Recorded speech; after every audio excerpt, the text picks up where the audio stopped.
सर्वांनी इकडे लक्ष द्या. तुमच्या प्रश्नांचं उत्तर आज ह्या व्हिडिओमध्ये मी देत आहे. तरी हा व्हिडिओ शेवटपर्यंत पहा, जेणेकरून तुम्हाला तुमच्या प्रश्नाचं उत्तर मिळेल. आता बऱ्याच जणांची ही तक्रार असते की मी प्रश्नाला उत्तर देतच नाही.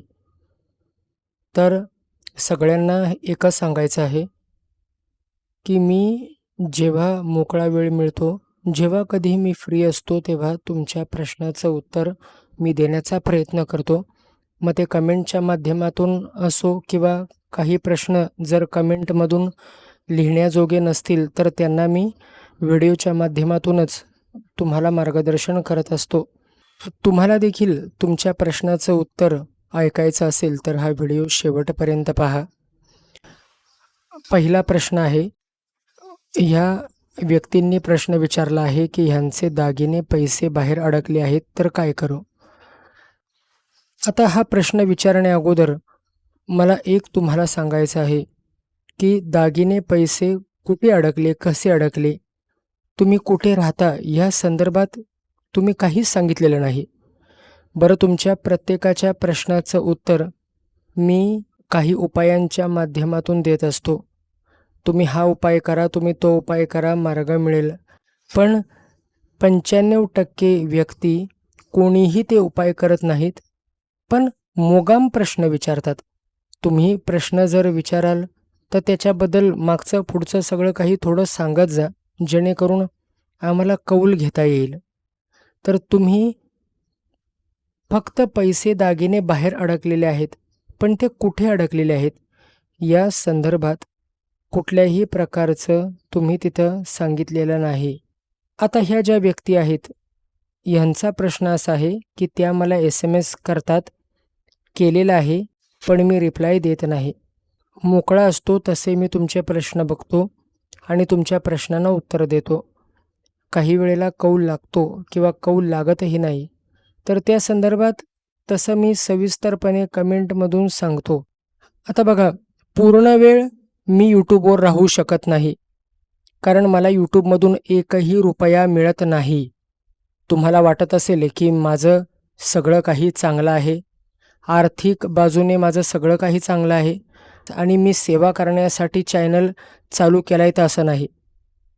जगण्यासाठी पैशांची गरज असते आणि पैसे कमवण्यासाठी सुद्धा नोकरीची गरज असते. तर नोकरी ही मला सुद्धा करावी लागते आणि त्याच्यातून जेव्हा कधी मी फ्री होतो तेव्हा मग तुमच्या विषयावर तुम्हाला मार्गदर्शन करत असतो. म्हणून माझ्याकडून कधी कधी रिप्लाय करणं राहून जातं. जेव्हा मी मेल चेक करतो किंवा व्हॉट्सअप चेक करतो तेव्हा त्यांच्या प्रश्नांना उत्तर मी अवश्य देतो.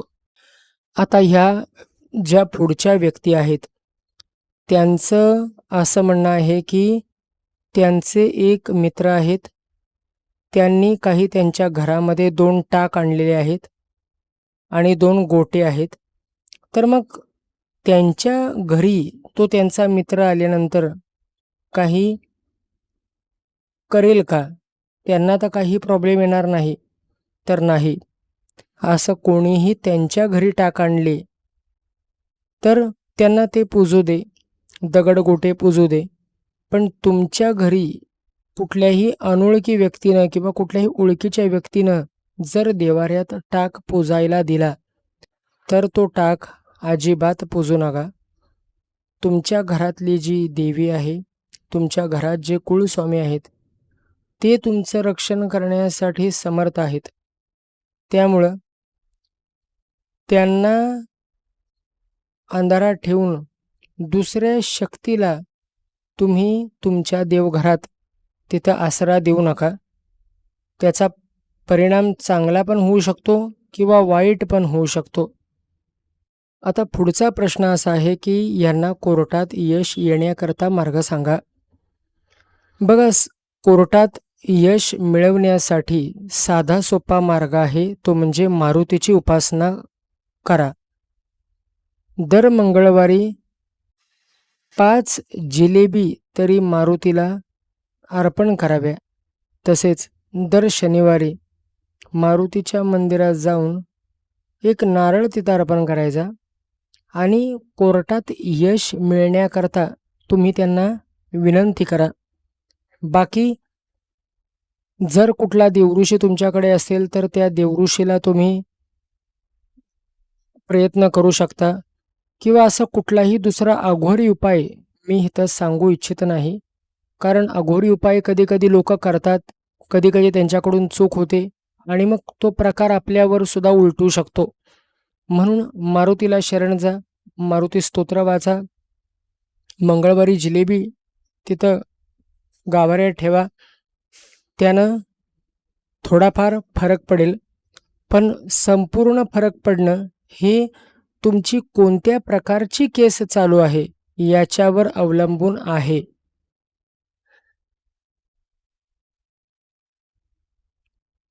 घरी चेडा आणण्यासंदर्भात मी यापूर्वी अनेक व्हिडिओ बनवले आहेत. तर त्या संदर्भात मार्ग दाखवा असा मला प्रश्न तुम्ही विचारलेला आहे. तर या संदर्भात कोणता मार्ग तुम्हाला दाखवायचा आहे हे तुम्ही मला स्पष्ट केलेलं नाही. प्रत्येक ठिकाणी मिळेल असं नसतं. कधी कधी चेडाच्या नावाखाली एखादी भूत प्रेत बाधा सुद्धा तुमच्या हातात सोपवली जाते आणि मग त्याच्या पुढं आपल्याच घराचा नाश होतो. म्हणून चेडा याच्या नादाला लागू नका. ती फार पूर्वी ज्या वेळेला तसे सिद्धिप्राप्त असलेले साधक होते त्यांच्याकडून मिळत होती. पण आता स्वतःच्या फायद्यासाठी दुसऱ्यांचा नाश करणारी माणसंच ह्या जगात खूप आहेत. त्यामुळं तुम्हाला कोण तुमच्या भरभराटीसाठी चेडा देईल हे मला वाटत नाही. त्यामुळे ह्यांच्या नादाला लागू नका. तुम्ही तुमच्या गुरूंना शरण जा, तेच तुम्हाला बरकता देतील. लिंबूचा उपाय जो सांगितला होता त्या लिंबूच्या उपायाच्या व्हिडिओला तुम्ही पुन्हा एकदा बघू शकता. कारण त्यावेळेला तो उपाय सांगितला होता तो उपाय करण्याजोगाने सोपा आहे. त्यापेक्षा दुसरा उपाय एखादा मी बघतो आणि तसं तुम्हाला सांगतो. आता हा प्रश्न जो आहे हा प्रश्न बऱ्याच दिवसांपासून किंबहुना महिन्यांपासून मला वाचायला मिळतोय आणि मी ह्यांना उत्तर दिलेलं आहे. प्रश्न असा आहे की खूप दिवस झाले ह्यांचे दागिने चोरून घेतलेले आहेत. तर त्यांनी ते मिळविण्यासाठी मदत माझ्याकडे मागितली होती. आता त्या चोरांची नावं, फोटो, सगळी माहिती यांच्याकडे आहे. पण पोलीस त्यांच्यावर कारवाई करत नाहीत असं त्यांचं म्हणणं आहे. यांनी पारायणं, पोथ्या, हनुमान उपासना, काळभैरव उपासना सगळं करून झालं, रोज चालू आहे. मग देव आहेत की नाहीत असं त्यांना वाटतंय. तर आता ही खऱ्याची दुनिया नाही असं त्यांना म्हणायचं आहे आणि पोलीस स्टेशनमध्ये जाऊन आत्महत्या करावी असं त्यांना वाटतंय. तर बघा, तुमचे दागिने चोरून घेतल्यानंतर जेव्हा तुम्ही पहिल्यांदा मला सांगितलं तेव्हाच मी कौल घेतला होता. त्यावेळेला कौल हा डावा पडला हे मी तुम्हाला स्पष्टपणे सांगितलं. आता तुम्ही म्हणता की तुमच्याकडे फोटो आहेत, तुमच्याकडे सगळी चोरांची माहिती आहे. मग तुम्ही पोलीस स्टेशनला का तक्रार करत नाहीत? मग तुम्ही पोलीस स्टेशनला तक्रार करायला का घाबरत आहात? पोलीस स्टेशनला तक्रार करा. बघा ते काय म्हणतायत. ते नसेल होत तर त्यांच्यापेक्षा मोठे अधिकारी असतील तिकडे जाऊन तक्रार करा. ऑनलाईन तक्रार रजिस्टर करा. कोर्टात जा, तिथं सांगा. तर तुम्हाला कायदेशीर बाबीतून मदत घ्यावी लागणारच आहे. तरच हे कुठं शक्य होईल, अन्यथा होणार नाही. बरं, तुमच्या नवऱ्याने दारू पिऊन मारहाण केली या संदर्भात मी व्हिडिओ बनवला होता. त्या व्हिडिओमध्ये जो मंत्र मी तुम्हाला दिला होता तो मंत्र तुम्ही म्हणा. या व्हिडिओची लांबी वाढत असल्या कारणामुळे मी काही मोजके प्रश्न या व्हिडिओमध्ये घेतलेले आहेत. पुढील व्हिडिओमध्ये पुढचे प्रश्न सोडवण्याचा आणि तुम्हाला मार्गदर्शन करण्याचा प्रयत्न करेन. आता आज्ञा द्या. इति श्री गुरु दत्तात्रेय प्रणमस्तु. श्री गुरुदेव दत्त.